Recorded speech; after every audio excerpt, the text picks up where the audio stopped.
आमदार अमित साटम यांची मुंबई अध्यक्षपदी निवड करून भाजपनं भाकरी फिरवली। NBMC इलेक्शनच्या तोंडावरती आशिष शेलारांना बाजूला करून साटम यांना पुढे आणण्याचं कारण काय पाहूयात व्हिडिओच्या माध्यमातून।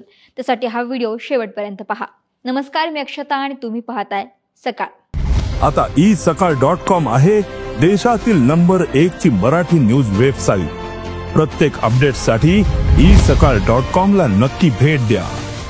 आता सुरुवातीला भाजपचे मुंबई अध्यक्षपदी निवड झालेले अमित साटम नेमके कोण आहेत पाहूयात। अमित साटम भाजप नेते गोपीनाथ मुंडेंचे स्वीय सहाय्यक आहेत। मुंबई महापालिकेत नगरसेवक म्हणून कामाचा त्यांचा दांडगा असा अनुभव आहे। सलग तिसऱ्यांदा ते अंधेरीतून आमदार म्हणून निवडून आलेत। आता अमित साटम यांना निवड करून आशिष शेलारांना का वगळलं तर त्याची देखील काही कारणं आहेत। त्यानुसार भाजप मुंबई महापालिका निवडणुकीसाठी अत्यंत सिरियस आहे। त्यांचे सर्वे उमेदवार चाचपणे राजकीय परिस्थितीचा अंदाज घेऊन पावलं उचलणं महत्त्वाचं आहे।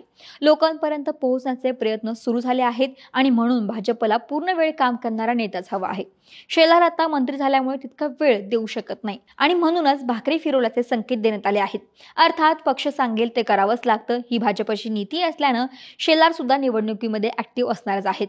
आता अमित साटमच का? साटमांना मुंबई महापालिकेमध्ये नगरसेवक म्हणून काम करण्याचा अनुभव असल्यानं प्रशासकीय कामांची माहिती आहे। इतकंच नाही तर या स्थानिक निवडणुकीचे आणि समीकरणांचे बारकावेही ते जाणून आहेत। मराठीवाद झाल्यावरती आता भाजपला मुंबईत आक्रमक मराठी चेहरा हवा होता आणि म्हणूनच 50 वर्षीय अमित साटम यांची निवड झाली आहे। आता अमित साटम यांच्या नेतृत्वात महापालिका निवडणुकीमध्ये भाजप काय कामगिरी करतो हे देखील पाहावं लागेल। तुर्तास या व्हिडिओमध्ये इतकंच।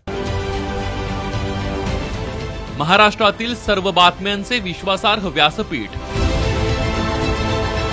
सकाळच्या सर्व सोशल मीडिया प्लॅटफॉर्मला लाईक, फॉलो आणि सबस्क्राईब करा।